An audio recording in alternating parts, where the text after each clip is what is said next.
मोदी और भारतीय जनता पार्टी के कुल कितने सांसद हैं? तो जवाब है 240 सांसद। लेकिन राहुल गांधी ने आज सुबह सुबह एक बड़ा बम फोड़ दिया है और यह बड़ा बम एक संकेत है, एक इंडिकेशन है। मोदी जी के 40 सांसद घुसपैठिए हैं। राहुल गांधी ने आज उसी कहावत को चरितार्थ किया कि जिसका जूता उसके सर। देश के तमाम चुनावों के दरमियान भारतीय जनता पार्टी के तमाम स्टार प्रचारक, चाहे वो खुद प्रधानमंत्री नरेंद्र मोदी हो, अमित शाह हो या फिर कि हिमंता बिस्वा शर्मा जैसे लोग हो, इन सब की जबान पर एक शब्द गूंजा करता है, घुसपैठिया। तो क्या मोदी जी के सांसद ही घुसपैठिए हैं? जी हां, राहुल गांधी ने यह बात कही है। और इसके साथ ही साथ एक इंडिकेशन आज कांग्रेस ने दे दिया। वो इंडिकेशन ये कि एकला चलो रे। राहुल गांधी अब इंडिया गठबंधन के उन घमंडी नेताओं का इंतजार करने के मूड में नजर नहीं आ रहे, या फिर कि उन्हीं नेताओं को अब अपने साथ लेकर के आगे बढ़ना चाहते हैं जो नेता कम से कम भरोसे के हों और जो कांग्रेस की आइडियोलॉजी के साथ कंधे से कंधा मिलाकर चल सके। तमिलनाडु में टीवीके वाले थलापति विजय इसका एक अच्छा एग्जाम्पल है। प्लान 2004 क्या है, इस पर भी आज चर्चा करेंगे। और जो सुबह सुबह ये बम फोड़ा है ना, ये कितना बड़ा संकेत है, जरा इसका खुलकर विश्लेषण करेंगे।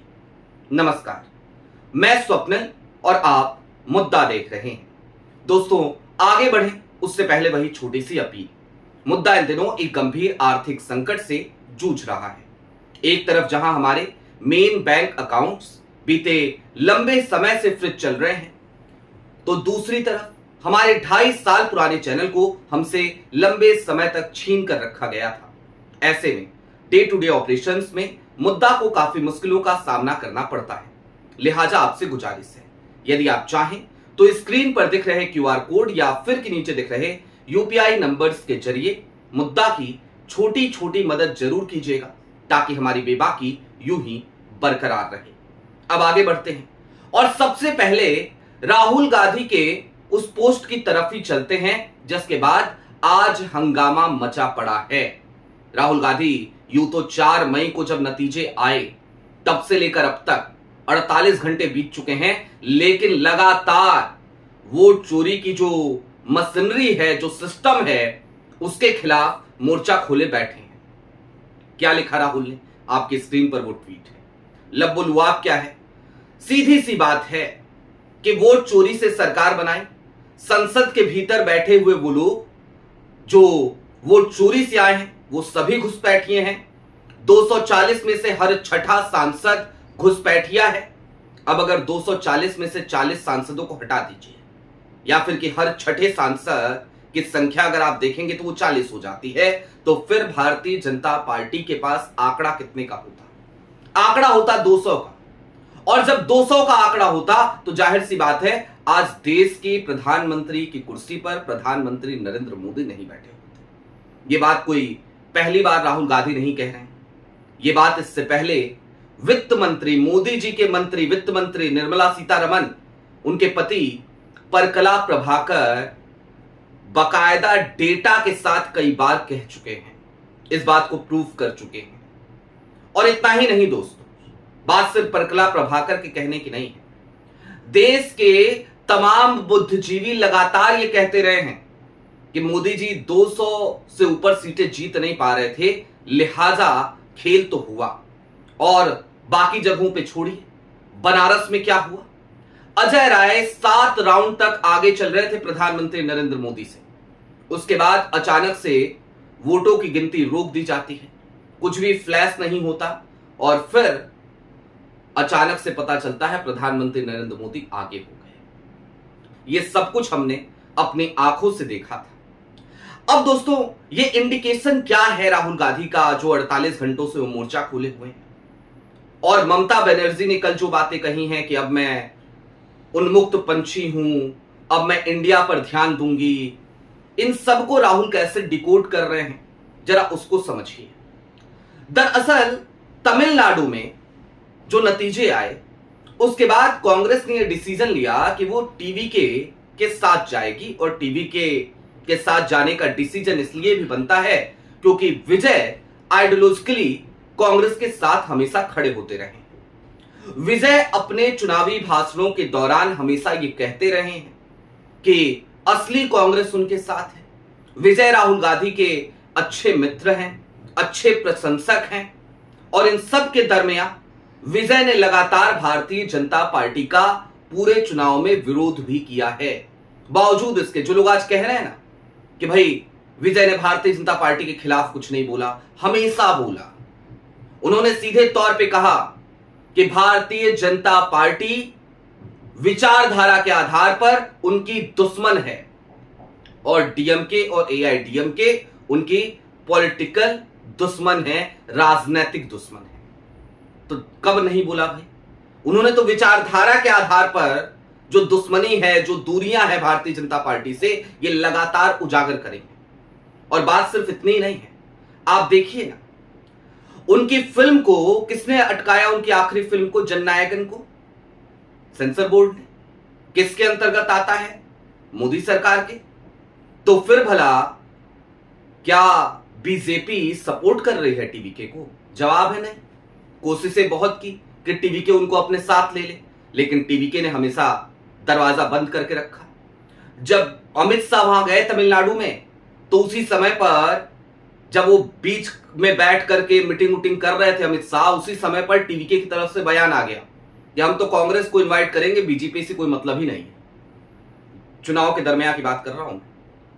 खैर, लेकिन जैसे ही कांग्रेस ने यह फैसला लिया, पूरे देश में इंडिया के कुछ घमंडी लोग कुछ अलग ही बातें करने लगे। क्या कहने लगे हैं? डीएमके को धोखा दे रही है कांग्रेस। अरे भाई, डीएमके ने सम्मान भी तो कभी नहीं दिया कांग्रेस को। चलिए, ये बात ठीक है कि एमके स्टालिन ने कहा कि राहुल गांधी को प्रधानमंत्री बनना चाहिए, राहुल गांधी प्रधानमंत्री पद के प्रबल दावेदार हैं। ठीक बात है, मानते हैं इस बात को, आपने कहा। लेकिन तमाम क्षेत्रीय छत्रपों से दिक्कत कांग्रेस को यही तो है कि वो अपने अपने क्षेत्र में कांग्रेस को जगह नहीं देना चाहते, और ये सबके साथ है। आज आप देखिए स्थिति क्या है। पश्चिम बंगाल में जाकर के राहुल गांधी ने जब ममता बनर्जी के खिलाफ बयान दिए, तो तेजस्वी यादव से एक पत्रकार ने सवाल किया कि क्या कहेंगे आप, राहुल गांधी ने ऐसा बोला है। तो तेजस्वी समझाने लगे कि ऐसा नहीं कहना चाहिए था राहुल गांधी को। लेकिन वही तेजस्वी जो उस दिन पश्चिम बंगाल में थे, उससे 1-1.5 हफ्ते पहले, या शायद इससे भी कम का ही अंतर रहा होगा, वो केरल में थे। और केरल में क्या कर रहे थे? तो कांग्रेस के खिलाफ चुनाव प्रचार कर रहे थे। 3 सीटों पर चुनाव लड़ रहे थे, एलडीएफ के साथ, पिनरई विजयन के साथ, और उसमें से एक विधायक उनका वहां पे जीता भी है। तो खुद अपने गिरबान में झांकने को इंडिया गठबंधन के ये घमंडी नेता तैयार नहीं है। इन सबको सिर्फ और सिर्फ कांग्रेस को आईना दिखाना है। तो कांग्रेस कोई एनजीओ है क्या? राहुल गांधी कोई एनजीओ खोल के बैठे हैं क्या? उसके बावजूद आप देखिए, जब कांग्रेस के लोग टीएमसी की हार का जश्न मना रहे थे, तो राहुल गांधी की प्रतिक्रिया आई और उन्होंने तमाम उन कांग्रेसियों की क्लास लगा दी, लंका लगा दी। कहा कि बात ये सिर्फ टीएमसी की नहीं है, ये बात पूरे देश की है, पूरे भारत की है, लिहाजा इस बात को समझने की जरूरत है। वो सीधे बोलते हुए नजर आए वहां पर। लेकिन क्या जब कांग्रेस हारती है राजस्थान में, मध्य प्रदेश में, तो इसी तरीके की बातें कि इंडिया गठबंधन के लोग करते हैं? नहीं, कहते हैं कांग्रेस घमंडी हो गई है। काहे का घमंड भैया कांग्रेस का? कांग्रेस ने तो हमेशा अपने घमंड को छोड़ करके इन तमाम क्षेत्रीय छत्रपों को महत्व दिया है। लेकिन हां, अब चीजें बदल रही हैं, स्थितियां बदल रही हैं। राहुल गांधी जब राजनीति में आए थे, वो साल था 2004 का, और उस वक्त पे राहुल गांधी ने एक प्लान तैयार किया था कि कांग्रेस को चाहिए कि अब वो अपने दम पर चुनाव लड़े, गठबंधन की मजबूरियों से आगे बढ़े, और गठबंधन की जरूरत उसे ना पड़े, अपने पैरों पर खड़ी होते हुए कांग्रेस नजर आए। लेकिन उस समय वो कांग्रेस राहुल गांधी की ये वाली कांग्रेस नहीं थी। उस समय वाली कांग्रेस दरअसल सोनिया गांधी की कांग्रेस थी, और सोनिया गांधी उस प्लान को अमल में नहीं लाने देना चाहती थी। और सोनिया के आसपास बहुत सारे सिपहसालार भी थे जो नहीं चाहते थे कि ऐसा हो। तो उस समय उस प्लान को अमल में नहीं लाया जा सका। लेकिन अब वही प्लान 2004, जिसके ऊपर राहुल गांधी बीते कुछ वर्षों से फिर से काम करना शुरू कर चुके हैं, अब उसे कांग्रेस फाइनली अमल में लाने जा रही है। और आज कांग्रेस की स्थिति किसी भी क्षेत्रीय छत्रप से कमजोर नहीं है। आप देखिए, अब क्षेत्रीय छत्रप में बचा ही कौन है? सब तो खत्म हो गए। झारखंड में अगर हेमंत सोरेन की सरकार है तो हेमंत सोरेन को आप क्षेत्रीय छत्रप ना कहिए, ना समझिए। इसलिए ना समझिए क्योंकि हेमंत सोरेन एक तरफ राहुल गांधी के अच्छे दोस्त हैं, तो दूसरी तरफ वहां पर बैठे हुए कांग्रेस के ही कुछ स्लीपर सेल के लोग हैं जो लगातार हेमंत सोरेन को नाराज करने का काम करते हैं। और दूसरी तरफ बिहार में आपको याद है ना, हेमंत सोरेन चाहते थे कि भाई कुछ सीटें हमको मिल जाए बिहार में लड़ने के लिए, लेकिन वो भी देने को आरजेडी तैयार नहीं हुई थी। तो हेमंत सोरेन को आप क्षेत्रीय छत्रप नहीं कह सकते, वो समझदार व्यक्ति है। अखिलेश यादव भी समझदार है, लेकिन क्षेत्रीय छत्रप के सारे गुण उनके अंदर विद्यमान हैं। अब आज वो पश्चिम बंगाल पहुंच रहे हैं ममता बनर्जी से मिलने, और सिर्फ सांत्वना व्यक्त करने नहीं जा रहे हैं कि आपकी चुनाव में ये हार हुई, इतना बुरा हश्र हुआ ना, वोट चोरी से हुआ ये ना। इंडिया गठबंधन के भविष्य पर दोनों नेता बैठ करके बात करेंगे, अखिलेश यादव और ममता बनर्जी। ममता बनर्जी खुद भी कल प्रेस कॉन्फ्रेंस में क्या कह रही थी कि अब मैं इंडिया गठबंधन के भविष्य पर फोकस करूंगी, मेरे पास तमाम नेताओं के फोन आए। पहले क्यों नहीं कर लिया मैडम? 2024 के लोकसभा चुनाव में क्यों कहती हुई आप नजर आई इस बात को सीधे तौर पर कि इंडिया गठबंधन पूरे देश के लिए है, पश्चिम बंगाल के लिए नहीं है?